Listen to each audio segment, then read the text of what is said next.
യുദ്ധം അവസാനിച്ചു, പക്ഷേ ഗാസയുടെ അവകാശം ആർക്ക് എന്ന ചോദ്യം ഇപ്പോഴും ബാക്കി നിൽക്കുന്നു. യഥാർത്ഥത്തിൽ ആർക്കാണ് ഈ ഗാസയുടെ അവകാശം? ഇസ്രായേലിനാണോ, ഇറാനാണോ, പലസ്തീനാണോ? തീർച്ചയായിട്ടും യുദ്ധം അവസാനിച്ചിരിക്കുന്നു. അപ്പോൾ അതുകൊണ്ട് തന്നെ എല്ലാവരും ഉറ്റുനോക്കുന്നത് ഗാസ ഇനി എന്താകുമെന്നാണ്. ഗാസയുടെ യുദ്ധാനന്തര ഭാവിയെക്കുറിച്ചുള്ള നിർണായക തീരുമാനങ്ങൾ എടുക്കുന്നത് ഗാസയിലെ ജനതയോ പ്രാദേശിക നേതാക്കളോ അല്ല, മറിച്ച് വിദേശ ശക്തികളാണെന്നുള്ള ആശങ്ക ശക്തമാകുന്നു. കാരണം എപ്പോഴും ഗാസയിലെ ജനതയ്ക്കോ പ്രാദേശിക നേതാക്കൾക്കോ ഇത് സംബന്ധിച്ചൊരു തീരുമാനമെടുക്കാൻ കഴിയാത്ത സാഹചര്യമാണ് പലപ്പോഴും ഉള്ളത്. ഇത് ഗാസയുടെ സ്വയംഭരണാവകാശത്തെ ചോദ്യം ചെയ്യുന്നതും പുതിയൊരു രാഷ്ട്രീയ പ്രതിസന്ധിക്ക് വഴിവെക്കുന്നതുമാണ്. അധികാരത്തിനായി വിദേശ ചർച്ചകളടക്കം നടത്തുന്നുണ്ട്.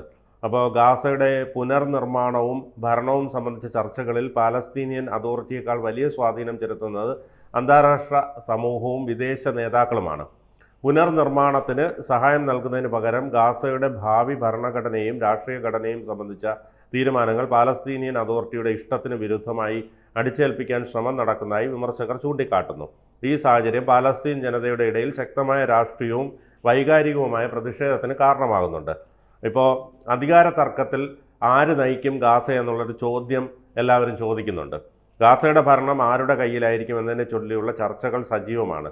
ഒരു വശത്ത് പലസ്തീൻ അതോറിറ്റി ഭരണം ഏറ്റെടുക്കണമെന്ന് ചില രാജ്യങ്ങൾ വാദിക്കുമ്പോൾ മറുവശത്ത് അവർക്ക് അതിനുള്ള കഴിവില്ലെന്ന് ഇസ്രായേൽ പോലുള്ള രാജ്യങ്ങൾ പറയുന്നു. ഹമാസിൻ്റെ പങ്കിനെക്കുറിച്ചുള്ള ചർച്ചകളും സ്ഥിതി കൂടുതൽ സങ്കീർണമാക്കുകയാണ്. അപ്പോൾ ഗാസയുടെ യുദ്ധാനന്തര ഭാവിയെ നിർണ്ണയിക്കുന്നതിൽ പ്രാദേശിക ജനതയുടെ താല്പര്യങ്ങളെ അവഗണിച്ച് വിദേശ നേതാക്കൾക്ക് അമിത പ്രാധാന്യം നൽകുന്നത് വലിയ ആശങ്കയ്ക്ക് വഴിവെക്കുന്നു. പലസ്തീനിയൻ അതോറിറ്റിയെ മറികടന്ന് ശക്തമായ അന്താരാഷ്ട്ര തീരുമാനങ്ങൾ അടിച്ചേൽപ്പിക്കാനുള്ള ശ്രമങ്ങൾ ശക്തമായ രാഷ്ട്രീയ വിമർശനത്തിന് കാരണമായിട്ടുണ്ട്. ഈ സാഹചര്യം ഗാസയിൽ പുതിയൊരു അധികാര തർക്കത്തിനും അസ്ഥിരതയ്ക്കും കാരണമാകുമോ എന്ന് കണ്ടറിയണം. അപ്പോൾ സ്വാഭാവികമായും ഈ പുനർനിർമ്മാണത്തിന് സഹായം നൽകുന്നതിന് പകരം ഗാസയുടെ ഭാവി ഭരണഘടനയും രാഷ്ട്രീയ ഘടനയും സംബന്ധിച്ചുള്ള തീരുമാനങ്ങൾ പാലസ്തീനിയൻ അതോറിറ്റിയുടെ ഇഷ്ടത്തിന് വിരുദ്ധമായി അടിച്ചേൽപ്പിക്കാൻ ശ്രമം നടക്കുന്നതായി വിമർശകർ കാണിക്കുന്നുണ്ട്.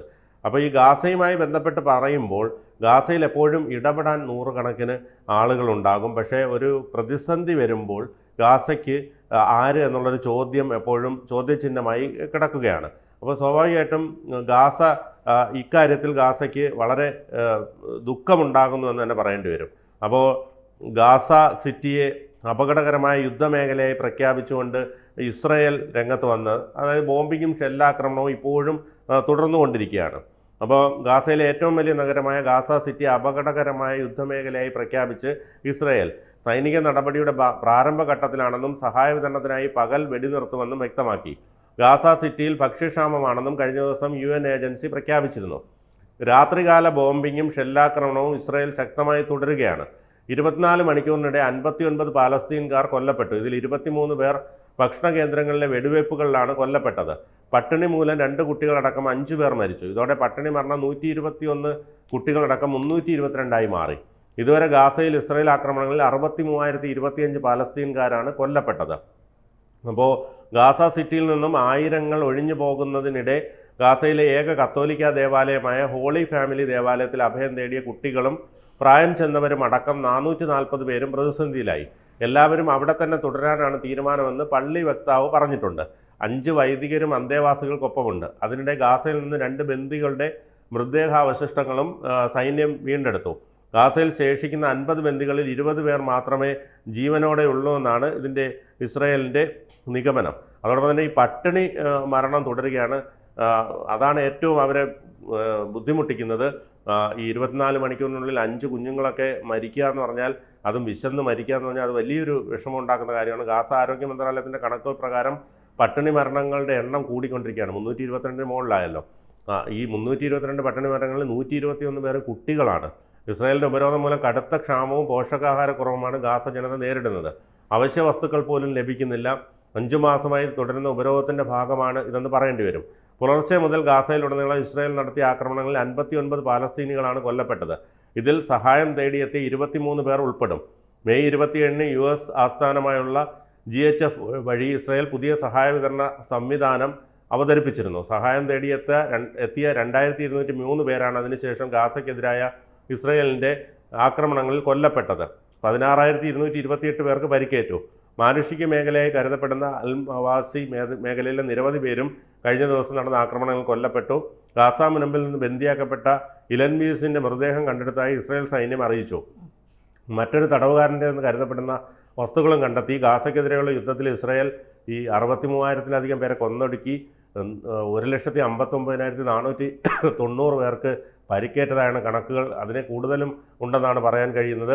2023 ഒക്ടോബർ 7 ഹമാസിൻ്റെ നേതൃത്വത്തിൽ ആക്രമണങ്ങളിൽ ഇസ്രായേൽ ആകെ 1139 പേർ കൊല്ലപ്പെട്ടു. 200-ലധികം പേരെ ബന്ദികളാക്കുകയും ചെയ്തു. എപ്പോഴും ഗാസയെ ബുദ്ധിമുട്ടിക്കുന്നത് ഈ പട്ടിണി മരണമാണ്, അതും കുഞ്ഞുങ്ങളുടെ മരണം. എന്ത് തോന്നുന്നു? തീർച്ചയായിട്ടും വളരെ സങ്കടമുള്ള കാര്യമാണ്. ഈ ഗാസയ്ക്ക് വേണ്ടി നിലവിളിക്കുന്നവരൊക്കെ കേരളത്തിലും ഉണ്ട്, ഗാസയെ രക്ഷിക്കൂ എന്നൊക്കെ പറയുന്നവർ. പക്ഷേ ഇവരാരും അവിടുത്തെ യഥാർത്ഥ സ്ഥിതി എന്താണെന്ന് മനസ്സിലാക്കുന്നില്ല. ഇസ്രായേൽ ആണെങ്കിലും അവരുടെ കൂടി നിലനിൽപ്പിന്റെ ആവശ്യം കൊണ്ടാണ് അവർ ഈ ഗാസയിൽ ഈ പ്രശ്നങ്ങളൊക്കെ ഉണ്ടാക്കുന്നത്. എങ്കിൽ പോലും പലപ്പോഴും ഈ ഇസ്രായേൽ തന്നെ അവരെ സഹായിക്കുന്നുണ്ട്. അവർക്ക് ആഹാരങ്ങളും വെള്ളവും ഒക്കെ കൊടുത്ത് സഹായിക്കുന്നത് പോലും ഹമാസ് അതിനെ മറിച്ച് വിൽക്കുന്ന, അതായത് അവർ ആ വാഹനങ്ങൾ പിടിച്ചെടുത്തിട്ട് ആ സാധനങ്ങൾ മറിച്ച് വിൽക്കുന്ന ഒരു രീതിയൊക്കെ കാണുന്നുണ്ട്. അങ്ങനെ അവസാനം ഇസ്രായേൽ തന്നെ നേരിട്ട് ഈ വാഹനങ്ങളിൽ ആഹാരം എത്തിച്ച് ഇവർക്ക് കൊടുക്കുന്ന നടപടികളൊക്കെ ഉണ്ടായിരുന്നു. ഗാസ ഇപ്പോൾ ഒരു ശവപ്പറമ്പാണ്. അതായത് എപ്പോൾ വേണമെങ്കിലും ആയിരങ്ങൾ മരിച്ചു വീഴാനുള്ള ബാക്കിയുള്ള മനുഷ്യജീവനുകൾ എപ്പോൾ വേണമെങ്കിലും പൊലിയാം എന്നുള്ള ഒരു രീതിയിലേക്ക് ഗാസ മാറുകയാണ്.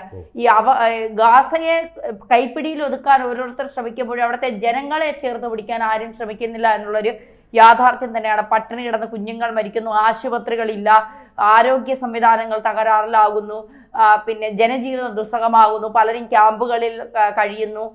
മാത്രമല്ല ഈ ഹമാസിന്റെ ആക്രമണം എപ്പോൾ ഉണ്ടാകുമെന്ന് അറിയുന്നില്ല, ഈ ഇസ്രായേലിന്റെ ആക്രമണം എപ്പോൾ ഉണ്ടാകുമെന്ന് അറിയില്ല. അപ്പൊ ഇതിലെല്ലാത്തിലും പെട്ട് ആരോരുമില്ലാതെ, ആരുടെയും അനുകമ്പ പോലും വാങ്ങാൻ കഴിയാതെ നോക്കി നിന്ന് സഹതപിക്കുന്നവരുടെ മുന്നിൽ ഒരു കാഴ്ച വസ്തുവായി മാറുന്ന ഒരു ഗാസയാണ് നമുക്ക് കാണാൻ സാധിക്കുന്നത്.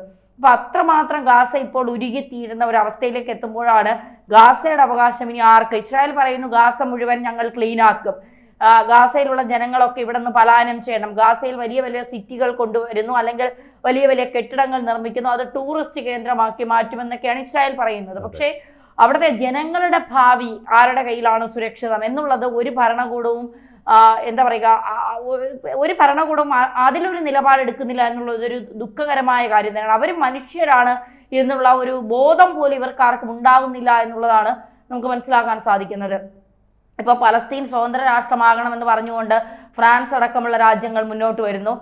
ഇസ്രായേലും പലസ്തീനെ സ്വതന്ത്ര രാഷ്ട്രമാക്കാൻ സമ്മതിക്കില്ല എന്ന് പറഞ്ഞുകൊണ്ട് ഇസ്രായേൽ ഒരു ഭാഗം നിൽക്കുന്നു. ഇറാൻ ആണെങ്കിൽ ഇസ്രായേലിനെ തീർക്കുമെന്ന് പറഞ്ഞുകൊണ്ട് നിൽക്കുന്നു. ഹമാസും അങ്ങനെ തന്നെ ഇറാനോടൊപ്പം നിന്ന്, ഇറാന്റെ ഗുണ്ടകളാണല്ലോ ഹമാസ്. അപ്പൊ തീർച്ചയായിട്ടും ഇസ്രായേലിനൊപ്പം ഇവരൊക്കെ ചിന്തിക്കുന്നത് ജയം മാത്രമാണ്. ഗാസയിലെ ജനങ്ങളെ കുറിച്ച് ഇവർക്ക് ആർക്കും ചിന്തയില്ല, ഇവരാരും അന്വേഷിക്കുന്നില്ല. അവർ സുഖമാണോ, അവർ ഉറങ്ങി സമാധാനത്തോടെ ജീവിക്കുന്നുണ്ട്. ഒരു ദിവസം പോലും സമാധാനത്തോടെ ഉറങ്ങാനോ ആഹാരം കഴിക്കാനോ കഴിയാത്തൊരു ജനതയെക്കുറിച്ച് ചിന്തിക്കാൻ ഈ ലോകത്ത് ആരെങ്കിലും ഉണ്ടോ എന്നുള്ളൊരു ചോദ്യം അപ്പോഴും ഗാസയിൽ ബാക്കിയാവുകയാണ്.